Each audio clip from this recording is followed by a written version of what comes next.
आम जातीय पताका थिबा गेरुआ रंग साहस त्याग निष्ठा आउ आत्मबल को दर्शाए। धला रंग सत्य शांति आउ पवित्रता को आउ सबुठार तले थिबा सबुज रंग प्रकृति कृषि विकास आउ समृद्धि को दर्शाए। पताकार मझिरे थाए गाढ़ नील रंगर अशोक चक्र जेउथिरे थिबा 24टी अर धर्म न्याय कर्तव्य एवं प्रगतिर प्रतीक। आम जातीय पताकार रूपरेखा देथिले पिंगली भेंकैया।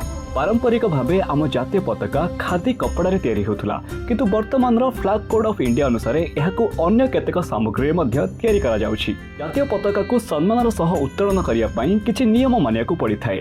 गेरुआ रंग सबु बेले ऊपर रहिबा दरकार। पताका केबे भी माटी को छुईबा उचित नुहे। छिंडा किंबा मैला पताका केबे भी व्यवहार करा जाय नाही कारण त्रिरंगा केवल गोटे पताका नुहे, यह 140 कोटी अधिक भारतीय गर्व स्वाभिमान और एकतार परिचय। वीडियोटी रिपोस्ट और शेयर करी प्रत्येक ओडिया पाखे पहुंचतु। आउ एही इनफॉर्मेटिव वीडियो देखिया पई आम पेज को फॉलो करि नियंतु।